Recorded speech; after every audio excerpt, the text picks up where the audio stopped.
tyranny, oppression, or persecution, but from annihilation. Don't go away, man. Come on, this affects all of us, man. Our basic freedoms. In a new land, we thank God for the opportunity to create a new world for freedom and justice. Steady. Ah, Chamier, if you knew what it means to breathe this free air, this wonderful, wonderful America, its youth, its genius, its vitality, the glamour of it all, New York, America. Why? I believe that once one accepts discrimination against another, he's preparing the way for his own slavery. I intend to remain free. Fighting against our oppression. We want them to know, Heavenly Father, that we died for freedom. Republic. I like the sound of the word. Means people can live free, talk free, go or come, buy or sell, be drunk or sober, however they choose. Secure. This does not mean giving up any freedom except the freedom to act irresponsibly. Maroney, it's a free country, icehole. Freedom isn't free at all. That it comes with the highest of costs, the cost of blood. Hey, shout out, folks. It's Bob the Old Rucker here. Redbeard and I and the rest of the Shout Out team pray you are having an outstanding American day.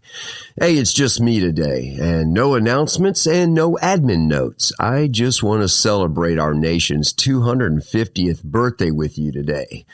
We are a recovery overcomer outreach podcast, but today we're taking a knee to talk freedom and celebrate our great nation's 250th birthday. Most of us, when we were active in our addictions, couldn't care less about this nation as much as we cared about our addictions. Once we became free from our labels, we learned there's another kind of freedom: Americanism. I'm not making that up. It's actually a term that stresses unity based on the shared individualist liberal principles outlined in the Constitution of the United States by the Founding Fathers. Such ideology includes republicanism, freedom, liberty, individualism, constitutionalism, human rights, and the rule of law. Indulge me, please, as I get a little personal and I talk about Americanism.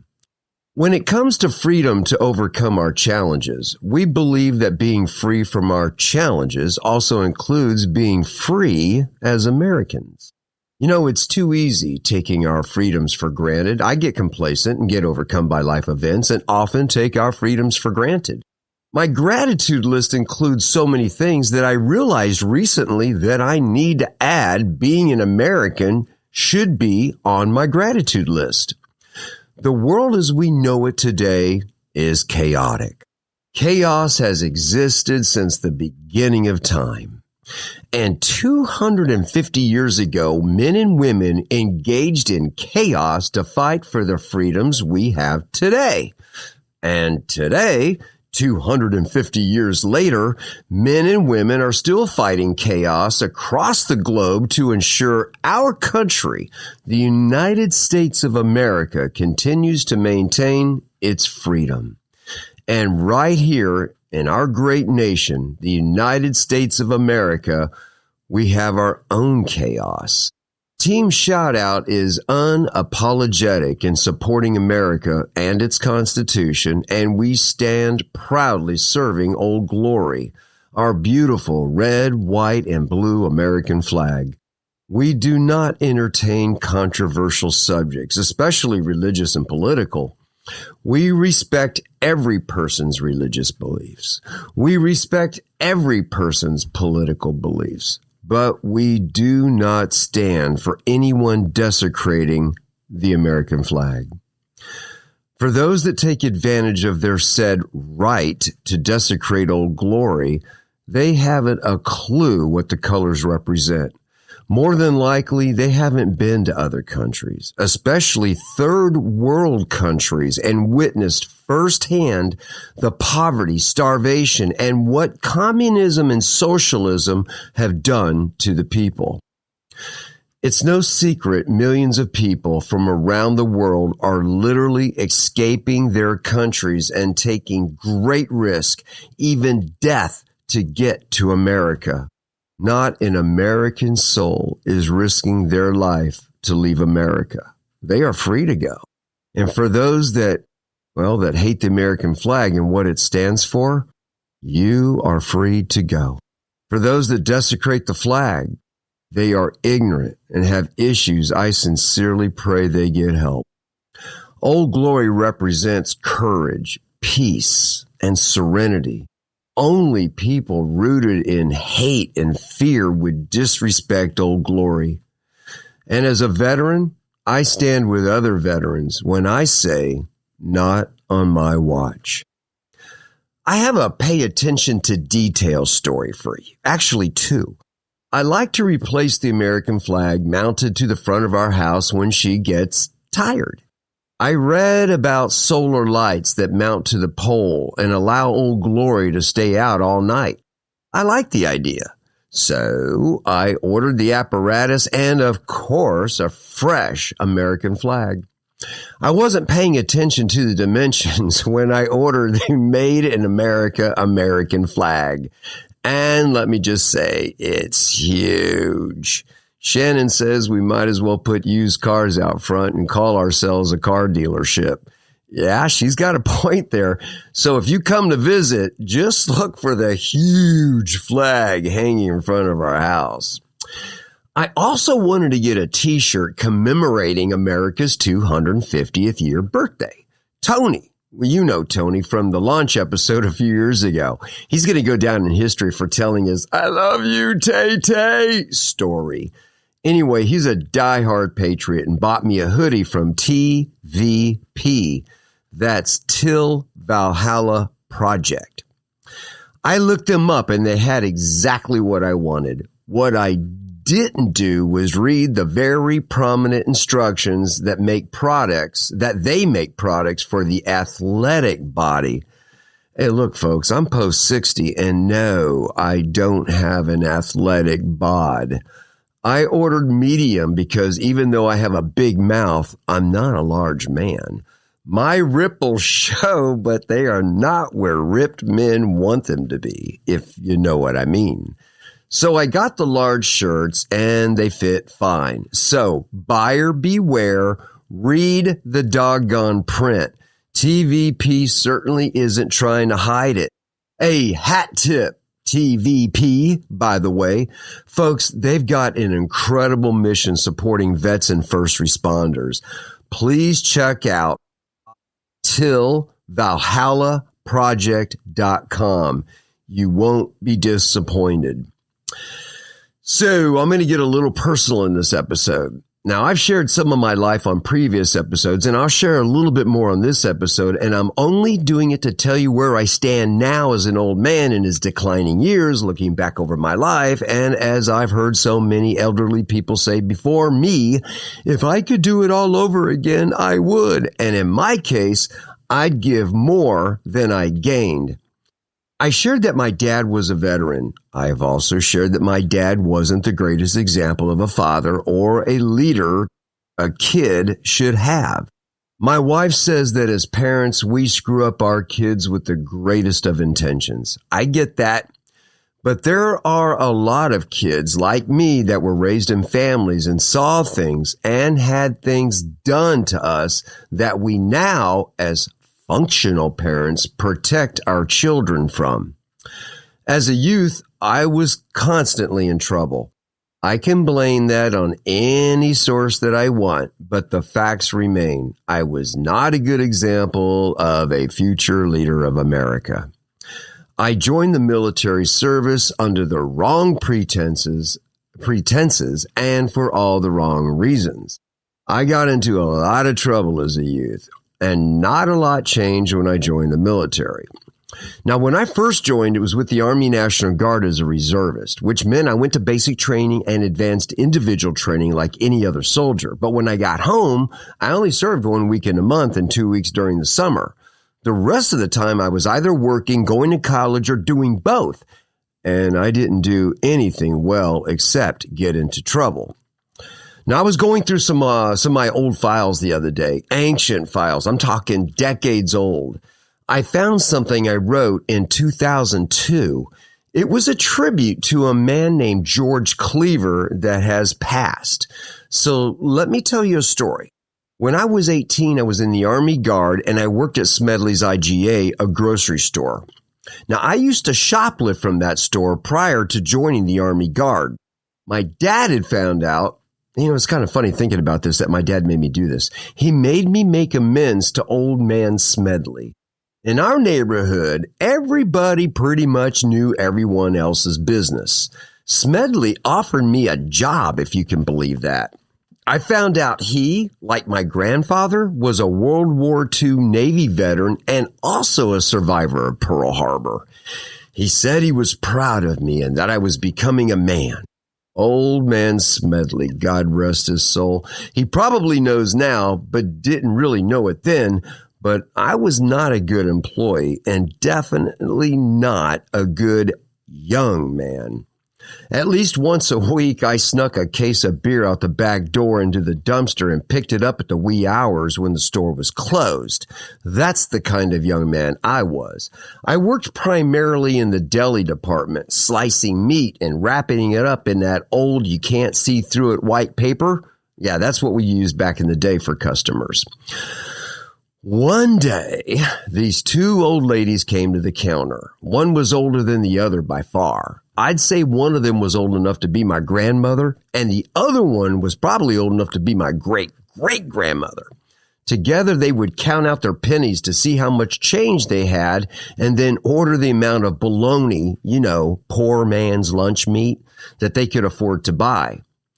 Now, you may think I was a good guy for what I'm about to tell you, but it is still categorized as stealing. I'd give them more than what they asked for, and I gave them ham, that juicy smoked ham that even I, an employee of Smedley's IGA, couldn't afford to buy. But I knew how good it was because I snuck myself sliced juicy smoked ham when the store was quiet and gorged myself on the rich man's lunch meat. I don't know how many times I did this for those two old ladies. They never said anything about it, and I certainly didn't. Well, one day, two suits walk up the aisle. I could see them coming, and they locked eyes with me. I knew right away they were cops, because that's how cops dressed. And they asked if I was giving two elderly ladies smoked ham instead of bologna. Really? Naturally, I answered as any self-respecting thief would. Well, that would be stealing, I announced convincingly. They invited me to lunch. Cops don't invite thugs to lunch. I don't know why I said yes, other than someone like me took advantage of free lunches. As it turns out, the younger suit, David, had just got home from his time with the Marine Corps and said he only joined in the first place to take care of his mother and grandmother, those two old ladies. The other suit, George Cleaver, was a representative with the employment office, and he was mentoring David in the Masonic Temple. They said there was something about me. Little did they know. Through the next few years, George got me several jobs. I managed to get fired from them all. He never gave up on me. I have no idea why. So in the files I recently found, there were a couple of old memories. The first was a tribute I wrote about how George took the time to invest in a wayward youth turn respectable adult, father and husband and soldier, and I sent it to his family. I heard his oldest son read it at the funeral. The other was a poem of sorts. I had the poem mounted and placed in my office decades ago, and it hangs right here in my office today.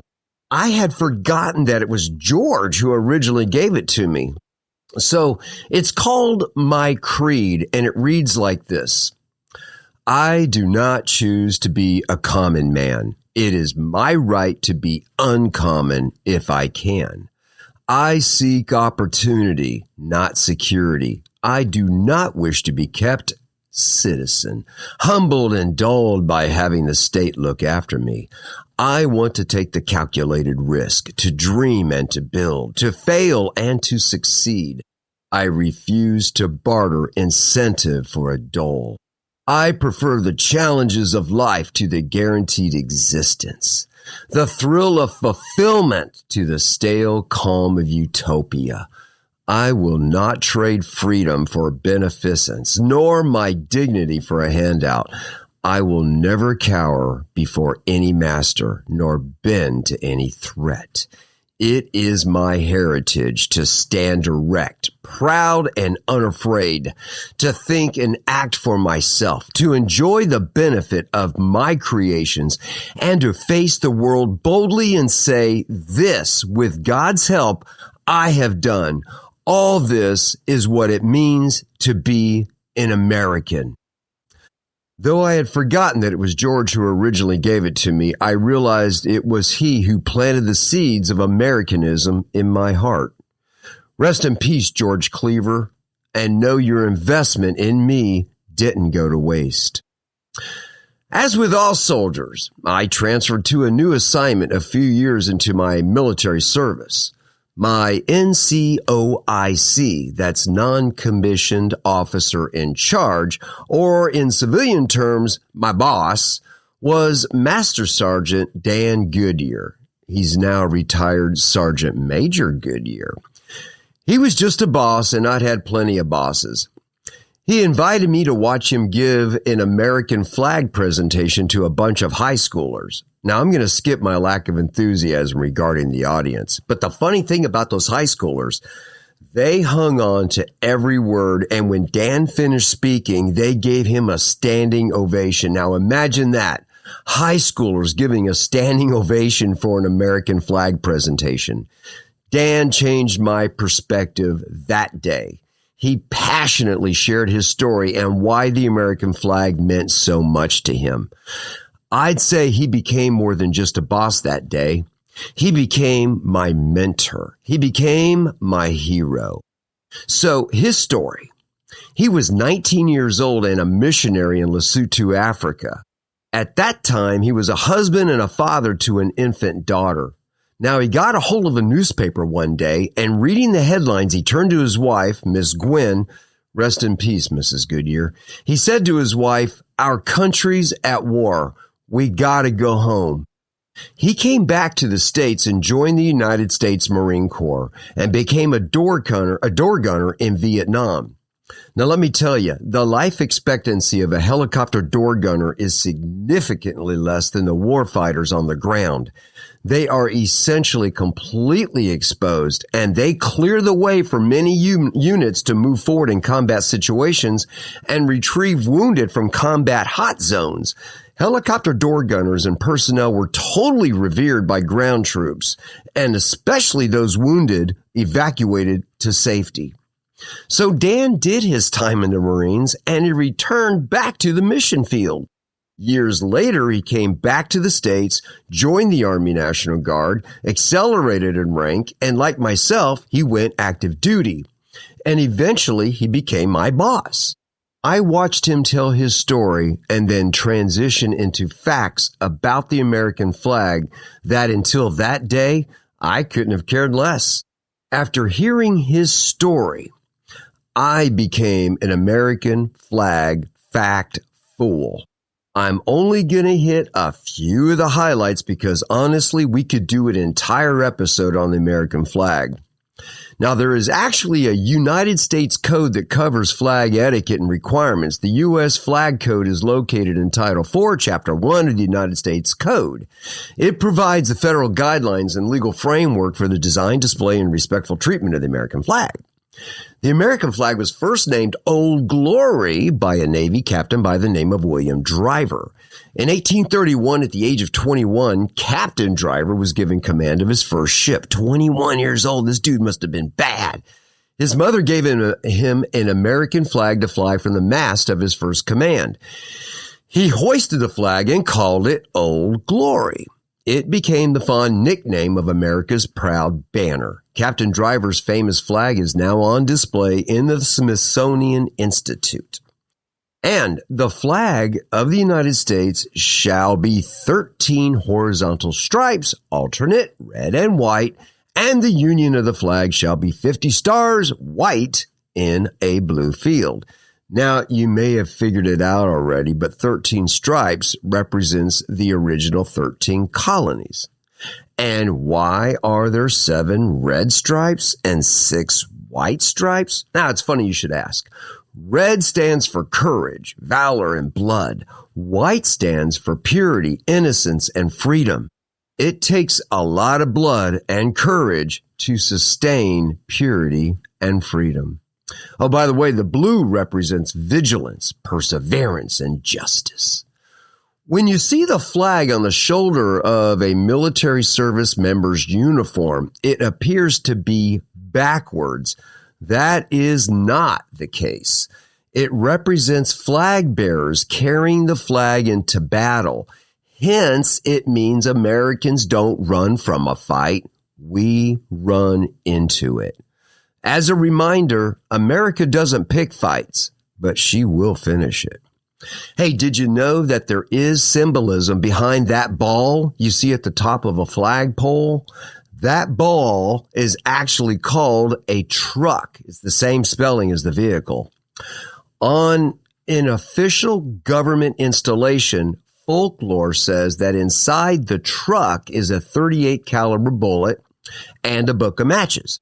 In the event the truck falls and hits the ground, it is to break into 13 pieces representing, the original colonies. At the base of each flagpole on an official government installation is a box buried in the ground. The box holds a saber, a sword, and a .38 caliber pistol. In the event the enemy overtakes the government installation, the survivor is to defend the flag with the saber and pistol and burn the flag with the matches so that the enemy cannot capture the flag. All right. I've barely scratched the surface, and there's so much I'm forced to leave out for the sake of time, but each of these facts points back to the same truth. The flag is not a static emblem, but a living symbol shaped by the people who have carried it, saluted it, died for it, and passed it on. Desecrating the flag is desecrating the memories of those who fought and died for it. Not on my watch. Allow me to address our national anthem, the Star-Spangled Banner. Hat tip to the Patriot Post for part of this insight. Imagine witnessing an epic battle during the War of 1812, one that you already know what the outcome is going to be. Imagine being Francis Scott Key, detained on a British ship on the night of September 14th, 1814, and witnessing the 25-hour British Navy bombardment of Fort McHenry above the Baltimore Harbor, and knowing the Americans are gonna get decimated. But it was by the dawn's early light the next morning that Francis could see the fort's large garrison flag, 30 feet by 42 feet. That's a lot larger than the one I got hanging on the front of my house, honey. Anyway, imagine that flag flying high. The Americans were still in the fight. So moved was Francis that what he wrote was later to become our national anthem. Note the entire poem is 4 stanzas, but our anthem only uses the first. The entire version is in the show notes. So imagine the words through his eyes after witnessing this epic battle. Oh, say, can you see by the dawn's early light what so proudly we hailed at the twilight's last gleaming, whose broad stripes and bright stars through the perilous fight over the ramparts we watched were so gallantly streaming, and the rocket's red glare, the bomb bursting in air, gave proof through the night that our flag was still there. Oh, say, does that star-spangled banner yet wave over the land of the free and the home of the brave? Johnny Cash, what a patriot, and talk about being an overcomer. Man, you got to check out his life story through the 2005 movie Walk the Line, starring Joaquin Phoenix and Reese Witherspoon. Man, it so clearly depicts Johnny's struggles with addictions. Now, check out the show notes and a link to Johnny's rendition of his own That Ragged Old Flag. And indulge me as I recite the words here. I walked through a county courthouse square. On a park bench, an old man was sitting there. I said, your courthouse is kind of run down. He said, it'll do for our little town. I said, well, your old flagpole has leaned a little bit, and that's a ragged old flag you got hanging on it. He said, have a seat, and I sat down. Is this the first time you've been to our little town? I said, I think it is. He said, well, I don't like to brag, but we're kind of proud of that ragged old flag. You see, we got a little hole in that flag there when Washington took it across the Delaware. And it got powder burned the night Francis Scott Key sat watching, writing, say, can you see?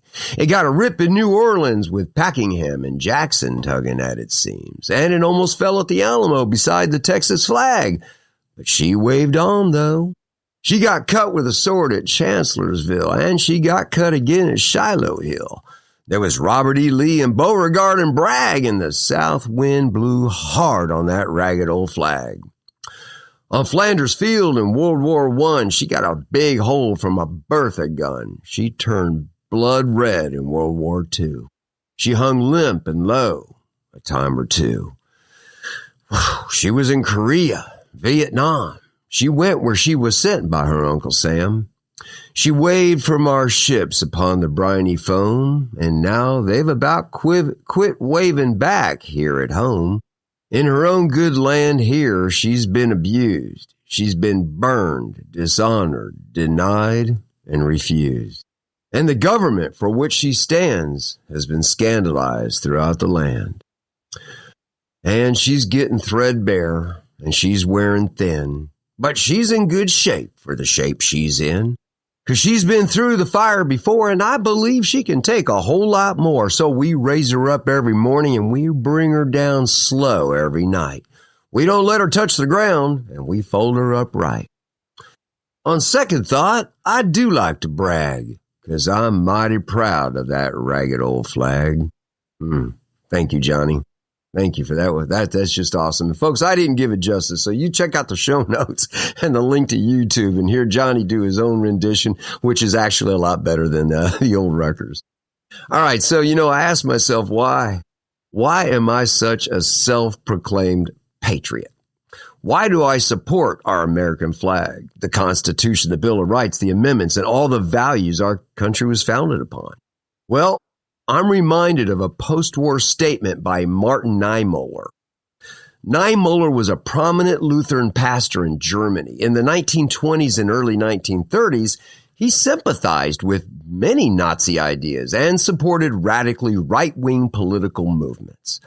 But after Adolf Hitler came to power in 1933, Niemöller became an outspoken critic of Hitler's interference in the Protestant church. So he spent the last 8 years of Nazi rule from 1937 to 1945 in Nazi prison and concentration camps. Niemöller is perhaps best remembered for his post-war statement, which goes like this. First, they came for the socialist, and I did not speak out because I was not a socialist.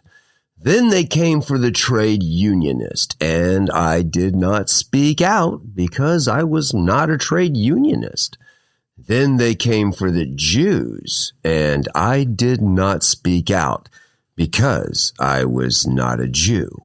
Then they came for me, and there was no one left to speak for me. I'm a proud and extremely grateful American, and I'm especially grateful, and I want to give my heartfelt thank you for the veterans who have come before me, over 1 million of them making the ultimate sacrifice, and more than 1 million have been wounded, and tens of millions more have served honorably, surviving without physical wounds, but many with wounds unseen. And while I'm at it, hey, fly boys, you fly girls in your pretty blue uniforms, owning and protecting the skies. Thank you.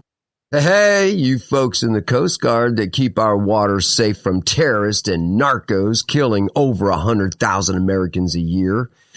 Even though the rumor is you have to be 6 feet tall to wade back to shore if your boat sinks, I thank you. And you Space Force folks that boldly go where no intelligent human being would dare to enter and keep the space around the globe safe, thank you. And you beautiful crayon-eating jarheads, thank you. I haven't forgotten about you Cracker Jack pajama-wearing sailors. My granddad was one of y'all. Y'all floating the 7 seas on guard to deal with the enemy on their shores instead of ours. Thank you. And of course, huge shout out to you card-carrying grunts in Uncle Sam's Green Club. Thank you. And to the youth and leaders of organizations creating future leaders of America through the Boy Scouts and Girl Scouts of America, the Corps of Cadets, Youth Challenge, Civil Air Patrol, Junior ROTC, and I don't know how many other great organizations are out there that do this, but thank you. Thank you for raising future leaders of America. And hey, you entrepreneurs that take crazy risk and do great things for this country, employing thousands and creating inventions that keep America in front of the competition. Thank you. And to you parents for raising young men and women to join the ranks of America's first line of defense. Thank you. And to you spouses of service members and the incredible sacrifices you make. Thank you. And to you children of service members for putting up with the deployments and all the movings and having to start all over again in new neighborhoods. And for a lot of you, new schools in order to support your mom and dad for the investments they're making in this country and in you, Luke, Mark, Ruth, my beautiful children. Thank you. And for you disabled people out there, or as my friend Melissa says, differently abled. Because of birth challenges, you cannot join the military, but yet you take the time to thank service members and to volunteer where you can to help service members continue their missions. Thank you. And you employers that make sacrifices to support your reservists in the Coast Guard, the Army and Air National Guard, Navy and Marines and Air Force and Army Reserves, thank you. And you underpaid and in some parts of the country underappreciated first responders, law enforcement officers keeping our streets and our families safe, and you emergency medical personnel for being there when we can't get to the hospital fast enough. Thank you. And for all you God-fearing, flag-loving, patriotic Americans, you beautiful creatures designed by God to serve a higher purpose, thank you for being outstanding Americans and doing your best to keep our great nation, the land of the free and the home of the brave. God bless you all, and I pray you're having an outstanding American Day.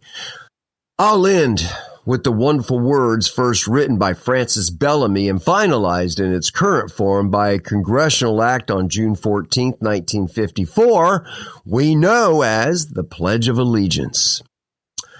I pledge allegiance to the flag of the United States of America and to the republic for which it stands, one nation under God, indivisible, with liberty and justice for all. God bless you, America. And happy 250th birthday.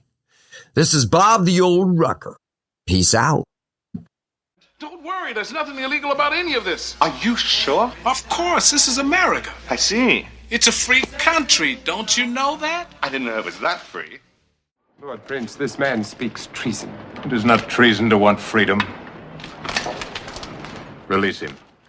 Tomorrow we go forth a free nation, where every man shall reap what he has sown, and bow no knee except in prayer. Toe's plan. I'm the enemy, because I like to think. I like to read. I'm into freedom of speech and freedom of choice. But this time, we must make it a whole country, for all who live here, so that all can speak. But we've another fault. We love freedom, the place where we were born. The mountains, the rivers, the valleys, our land. Break your arm so badly. You don't understand because you don't understand liberty. You don't understand freedom.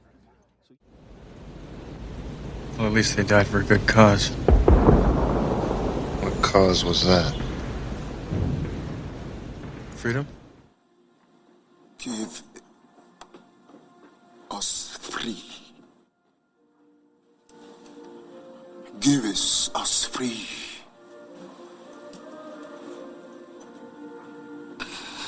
Give us free. Your Honor, please instruct the defendant that he cannot disrupt these proceedings with such outbursts. Give us free! If we are to have any semblance of order in this court, Your Honor. Give us free! Give us free! Keep crying out, give us free, or anything else for that matter. I am sorry to question this witness. Give us free! Give us free!